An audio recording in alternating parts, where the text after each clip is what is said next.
A meritocracy that forgets how it got here is not neutral. It is fraudulent about fairness. It is a campaign of strategic forgetting generations. Literally shout. Everyone's free now. That's not fairness. That's not neutrality. That's evidence tampering. That is not justice. Poverty. It never has. Bias, they launder it. Eventually, reality notices.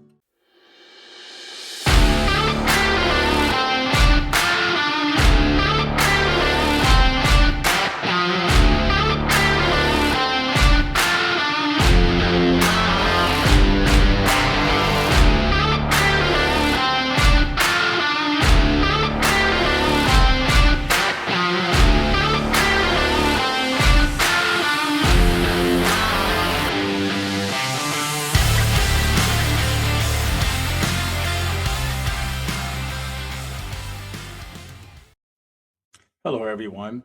Welcome to Justice Redesigned. My name is Steve Teske, retired judge. And, for those of you who follow my essays on Substack, I started a new series discussing the issues around the administration's anti-DEI initiatives.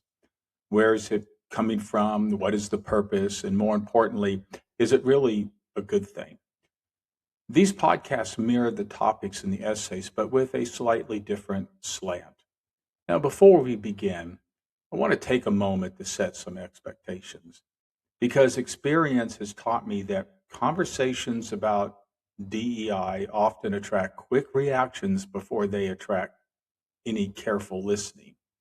Some responses to my prior work, including my interview of recent with Pastor Edward Palmer, a nationally renowned trainer in DEI, have relied on familiar hypotheticals and dismissive remarks. You may have heard some of them before. For example, what if your pilot in the plane got hired just because of race? Or simply, no one cares? Those kinds of responses tell me less about DEI than they do about how casually this subject is sometimes approached. This series is not built on slogans, social media sound bites, or thought experiments designed to shut down discussion. You see, it's built on evidence, legal, economic, historical, and empirical, which I've laid out in detail in my written work on Substack and will continue to reference here, as it's very difficult to cite resources on a podcast. So I encourage you to go to my Substack account and look at the accompanying essay, and you'll see the citations, some with links, some with footnotes or endnotes. Now, if someone is unwilling to engage with that evidence, unwilling to wrestle with history, or unwilling to consider that complexity exists beyond just talking points, then these episodes are unlikely to persuade them. And, that's okay. Not every conversation is meant to convince everyone. I get that. These episodes are for those who sense that something deeper is happening right now, for those who recognize that the current backlash against DEI is not about merit or neutrality, but about discomfort, particularly discomfort with revisiting truths about slavery, Jim Crow, racial terror, and the generational consequences of those injustices. I also want to be clear about something else. I do not believe every DEI program is beyond criticism. Some are poorly designed. Some rely on performative or coercive approaches. Those programs deserve scrutiny. And I address that directly in this series. But eliminating DEI altogether because it makes some people uncomfortable revisiting history, or because it challenges long-standing assumptions about who gets the benefit of the doubt, is not reform. It is avoidance. And asking an entire society to move forward by pretending it never happened is not strength. It is fragility. So if you're here looking for easy answers or ideological reassurance, this may not be the place. But if you're here because you care about fairness, honesty, and building institutions that actually work, especially in a moment when many feel demoralized by what's happening at the national level, then this series is for you. And for those listeners, you are not alone. The current moment is loud, but it is not permanent. History shows that backlash is often the last refuge of progress under pressure. This series is meant to remind us of that and to help us think clearly while the noise is at its peak. So, with that said, let us begin. Now, I want to be very clear at the outset. This episode is not academic detachment. It is not polite disagreement.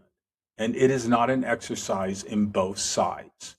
This episode is about memory and what happens when powerful institutions decide they'd rather misplace it. This podcast episode and the next podcast episode, that's part 2, this is part 1, complements the essay called Merit Without Memory, already published on my Substack website at stephenteskey.substack.com. It makes a simple argument, and it's this.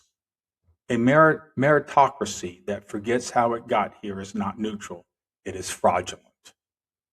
What we are living through right now is not a debate about fairness. It is a campaign of strategic forgetting. This episode is not about whether the Supreme Court changed the law. It did. The episode is about what institutions did after and what they pretended not to see. The essay and this series are called Merit Without Memory because that phrase captures the scam at the center of the moment. The idea that you can measure merit honestly while pretending history never happened. You can't. That's impossible. And pretending otherwise is not neutrality, it's fraud. So let's take a look at the law that did not require amnesia. The Supreme Court's decision in Students for Fair Admissions versus Harvard ended race-based affirmative action in admissions. That's the holding, full stop. What it did not do was order universities, employers, or lawmakers to develop selective amnesia. It did not command institutions to forget slavery, Jim Crow, redlining, lynching, school segregation, or the mass removal of Native children into boarding schools designed explicitly to erase culture, language, and pride. In plain language, the decision did not, 1, ban awareness of racial inequality, 2, prohibit measuring outcomes, and 3, require institutions to adopt color-blind amnesia. But that's exactly how the decision has been treated. Universities behave like the court had ordered a lobotomy or that someone heard a fire alarm and responded by boarding up the exits. They pivoted to class-based admissions and whispered a comforting bedtime story to themselves, like, a lot of students of color are poor, so if we focus on class, racial diversity will take care of itself. That story is soothing, but it's also fiction.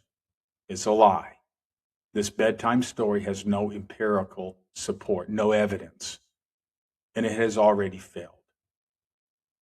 So here's the metaphor I used in the essay, and I'm going to sharpen it a little bit here. Imagine a race where one group is shackled for generations, literally shackled, then unshackled, but only allowed to run in certain lanes, then allowed to run freely, but with their shoelaces tied together, and then told, stop complaining, everyone's free now. And now, the referee announces, we're going to be fair. From this moment forward, we're not going to look at who was shackled. We're just going to time the race. Really? That's not fairness. That's not neutrality. That's evidence tampering. That is not justice. That is a reset button installed by the people who benefited from the old system. It's like stealing someone's house, selling it, and then insisting the statute of limitations proves you're innocent. So let's kill a myth cleanly. Racial discrimination does not require poverty. It never has. Affluent black applicants still get questioned about being fit, still get labeled aggressive, where white counterparts are confident, still have to prove belonging where others are presumed to belong. Class-based systems don't eliminate bias, they launder it.